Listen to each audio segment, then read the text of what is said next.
Você passou por todos ou quase todos os órgãos da imprensa brasileira, né? Você foi para todos os Estadão, Jornal da Tarde, Veja, Eu tive muita sorte na minha profissão.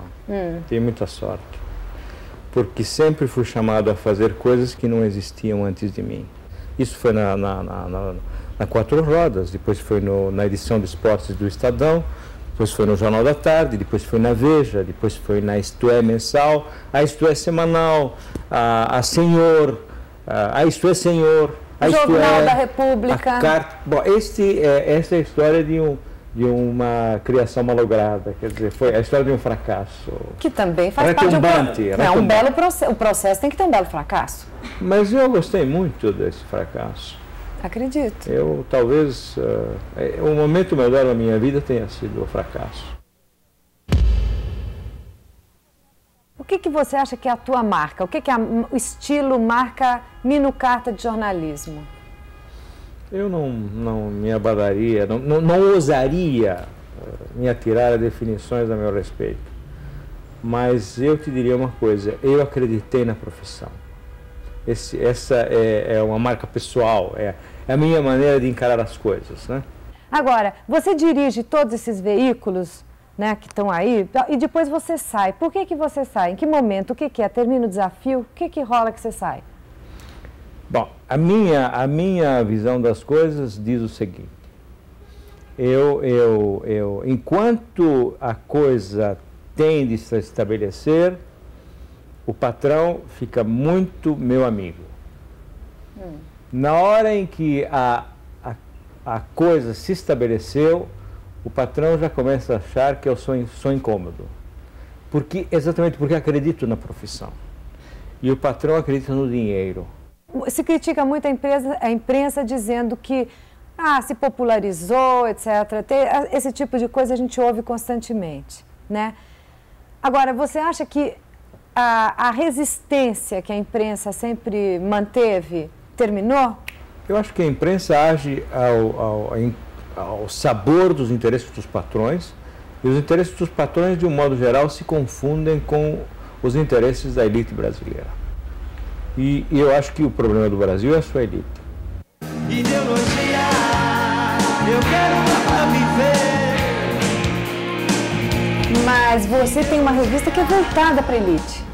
Sem dúvida. É uma revista voltada para o poder, né? É uma revista que tenta perceber quais são os modos de vida do poder, né? Então, não existe uma contradição nisso? Absolutamente, porque ela é uma revista altamente crítica. Ela exerce a crítica de uma forma independente e tenta dizer as coisas como são, do seu ponto de vista, evidentemente, porque ninguém, você sabe, é dono da verdade, né? Qual o principal defeito que você vê no jornalismo brasileiro, hoje em dia? Essa deliberada, consciente e muito bem sucedida tentativa de nivelar por baixo, que não é popularizar o jornal. Acho que popularizar o jornal é uma coisa ótima. Não sou contra. Quer dizer... E o que é nivelar por baixo? Nivelar por baixo significa orgulhar-se por escrever, por ofender a língua diariamente, por reduzir a língua a 50. Você é poeta, você deveria ter a mesma indignação que eu padeço, porque eu vejo a língua aviltada diariamente. Quer dizer, os jornais se orgulham, eu escrevo aqui com 50 palavras. Entende? Quer dizer, isso é uma vergonha, né? A sociedade brasileira não me pertence mais. A queda do Collor é sempre citada como uma prova de que a imprensa foi decisiva, né? A imprensa não foi decisiva. Collor era um marginal, era um outsider, que na certa serviu para derrotar Lula. Mas a desconfiança existia, ele não vinha do centro do poder. Não era uma cria absolutamente autêntica e confiável do poder. Então ele valeu por isso. Mas na hora em que ele fez a besteira, então o pegaram. Então ele caiu por isso, não foi a imprensa, foi o próprio poder que decidiu que não tinha mais jeito e tudo bem. E vamos lá, e fizeram outro que servia muito bem, que era o Então senhor você Itamar. acha que a ação popular, por exemplo, não interferiu no impeachment? Mas veja, a ação popular, nós somos festeiros, nós gostamos de carnaval. Então vamos para a rua brincar com enorme satisfação e qualquer pretexto serve. A maior ação popular que já houve no Brasil, eu creio, e que foi uma coisa, a meu ver, realmente séria, foi as diretas já, a campanha das diretas já, que foi, de alguma forma, uma coisa extraordinária, coisa arrebatadora, e não serviu para coisa alguma. Foi o Tancredo para o poder, e, além de tudo, o Tancredo, que era uma figura, evidentemente, capaz, realmente, de ter o apoio de todo mundo, morreu, e tivemos de padecer o Sr. Sarney. Você nasceu em Gênova. Nasci em Gênova. Por que tua família muda para o Brasil? Bem, muda porque meu pai, logo que a guerra terminou, meu pai teve alguns meses de desemprego, a Itália vivia momentos muito complicados, ele tinha sido o redator-chefe do principal jornal de Gênova. Ocorre que de repente chega em casa um telegrama de 5 folhas, ou 6, ou 7, enfim, era um volume de folhas de Ital Cable, no qual se lia que o senhor Matarazzo considerava-se dono da Folha de São Paulo e lhe oferecia um lugar para, enfim, de supervisor, porque nesse tempo estrangeiro não podia ser diretor de redação, né? Supervisor de uma operação de reestruturação de jornal e tal. Era uma ótima oferta, com bom dinheiro e tal. E meu pai, que, enfim, era um homem que tinha os seus lampejos aventurosos, decidiu transferir-se para o Brasil. Mas quando chegamos aqui, o Matarazzo disse: olha, infelizmente me enganei. Eu tenho realmente muitas ações, achei que tinha um pequeno grupo aí que estava do meu lado, mas não estava e, portanto, não sou dono da Folha de São Paulo. De sorte que, olha, aqui tem uma indenização prevista pelo contrato e tem as passagens de volta. Meu pai disse: não, estou aqui, vou ficar, naturalmente a indenização eu pego, né? E aí ficamos. E aí meu pai, pouco tempo depois, era secretário do Estado de São Paulo. Quando você estava, por exemplo, na Veja, né? Você foi um dos criadores desse novo conceito que mudou a revista. O que podia, o que não podia? O que é uma censura interna de uma redação? Veja, eu acho que no caso da Veja o problema não foi a censura interna, foi a censura externa. A censura. Né? A do período militar, você diz? Exatamente, porque a revista foi lançada num momento crucial. Ela foi lançada em setembro de 1968. Logo houve aquele congresso dos estudantes em Ibiúna, um monte de problemas, e no dia 13 de dezembro desabou sobre o país o AI-5.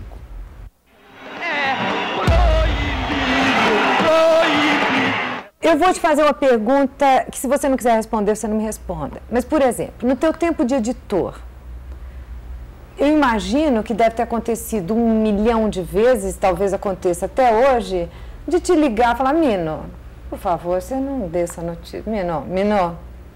Sabe aquela... Um tipo de pressão gentil, cordial, enfim. E qual é a tua reação? No fim de 1969, o general Emílio Garrastazu Médici tinha tomado o poder, tinha chegado à presidência da República. E, aparentemente, havia um movimento lá dentro para tentar acabar com tortura, para, enfim, lembrar que existem direitos humanos. Lá dentro é dentro do militarismo? Dentro do regime militar, certo? Uma equipe da revista Veja, comandada por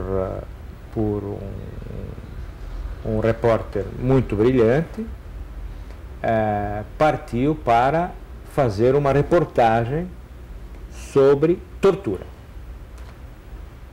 Eles conseguiram identificar, localizar 3 casos de tortura e os contaram nos mínimos detalhes, os reconstituíram nos mínimos detalhes e conseguiram arrolar uma lista de 150 torturados, compondo finalmente uma reportagem absolutamente extraordinária. E veio uma ordem de endurecer. Para proibir toda e qualquer publicação relativa a esse assunto, tortura. Né? O Raimundo Pereira, que chefiava essa equipe que tinha preparado essa reportagem, veio a mim na quinta-feira à noite e me disse: olha, estamos perdidos, que veio a ordem. Tá? Ele disse: nós vamos ignorar e vamos tocar. Mas a revista nesse tempo saía às segundas-feiras e fechava efetivamente no sábado. Então eu disse: vamos esperar. Aí na sexta-feira, fomos indo, tal, começamos a paginar a matéria, ficou tudo pronto, né? E aí veio a informação de que eu receberia um telefonema para suspender a matéria, para suspender a publicação dessa reportagem. Eu mandei desligar os telefones da Editora Abril.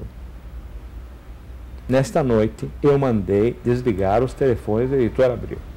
É guerra. É isso. E a reportagem saiu. Saiu. Sim, a revista foi apreendida. Mas, ok, a revista foi apreendida.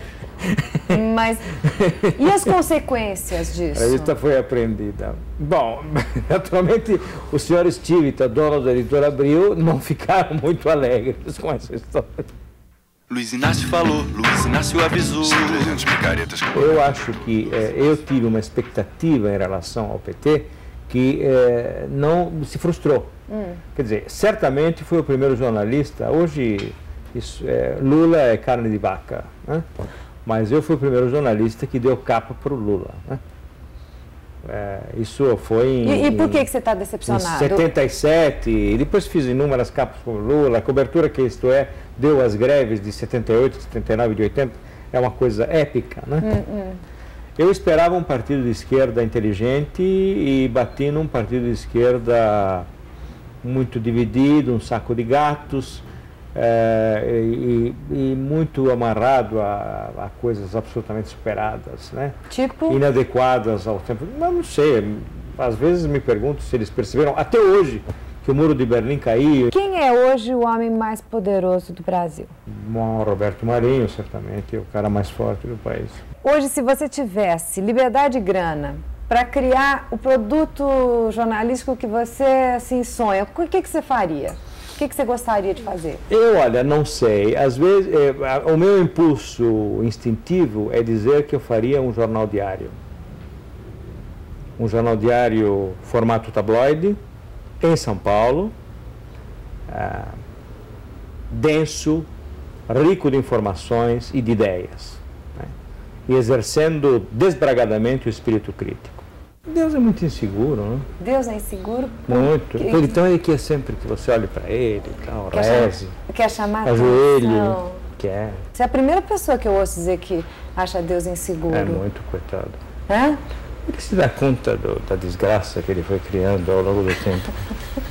Diz, meu Deus, cria um monstro. É isso? Olha para o planeta e fala assim, mas o que eu fiz? É como dizia o Golbery quando considerava o SNI. É mais ou menos uma coisa. Como o Mickey quando faz a mágica do Apprenti Sorcier, sabe? Né? Mas Deus é mais forte do que isso, num certo sentido. Quer dizer, ele tem mais autonomia que o Mickey. Então ele soltou as vassouras, não sabe pará-las, e estão aqui, todo mundo está envolvido nessa história, sem conseguir deter esse processo. Agora, você tem certeza que você vai lá para cima? Você tem sido tão bonzinho assim? Eu tenho certeza absoluta. É? Você é bom? Eu acho que eu sou uma figura muito, muito boa. É? Tenho, assim, um toque de santidade, no melhor sentido. Ganha? É uma coisa que você poderia largar o jornalismo? Não muito, porque, olha, por duas razões, eu diria. Uma óbvia e uma, talvez seja uma ousadia minha decliná-la, né? A óbvia é a seguinte, que eu não tenho muito tempo para pintar, né? Então poderia ter uma produção muito maior e não tenho. Agora, a outra sim, a outra razão é esta, bom, e eu poderia também cobrar preços monstruosos, né? Mas não, os meus preços são lá embaixo. Agora, eu tenho feito muita exposição no exterior, quer dizer, muita. Eu já fiz algumas exposições no exterior e está nascendo aí um filão muito interessante. Quer dizer, estou fazendo exposições no exterior, vendendo as exposições antes mesmo que elas sejam inauguradas, né? Uhum. E isso está sendo uma coisa muito boa. Você é um pintor que vai ficar para a posteridade? Não me pergunte isso, porque eu vou gargalhar assim, vou rolar de dar risada. Agora, vou lhe dizer uma coisa, eu vendi mais de 90% do que eu pintei. E essa é a sacrossanta verdade. Quer dizer, um super sucesso, né? De público. Eu acho que aqui no Brasil, eu tenho lá fora, estou começando a ter uma abertura muito interessante, realmente. Mas aqui dentro as pessoas preferem me ver como jornalista. Eu não sei por quê. Uma vida dedicada a isso? Eu sei, mas poderia haver por parte de quem comenta, né? Na verdade é que o crítico de arte é uma espécie extinto no país, né?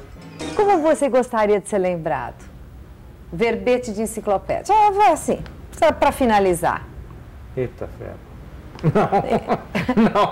Não posso. Não, assim...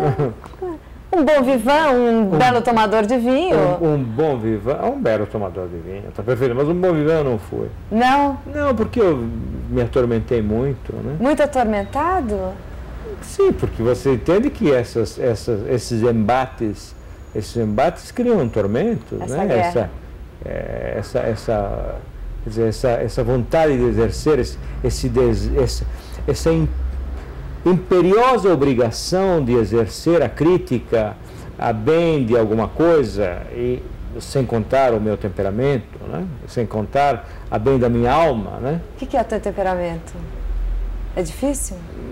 Não, eu não acho. Eu acho que eu sou uma pessoa boníssima, mas estou dizendo a bem da minha alma. Quer dizer, a minha alma me empurra a ser de um certo jeito. Então, em primeiro lugar, eu estou satisfazendo a mim mesmo. Mas, em segundo lugar, eu creio que estou desempenhando um papel dentro dos meus estreitíssimos e até ridículos limites. Muito obrigada, Mino. Obrigado, quem disse sou eu. Claro. Por essa conversa. Sempre. Foi ótimo. Muito obrigada.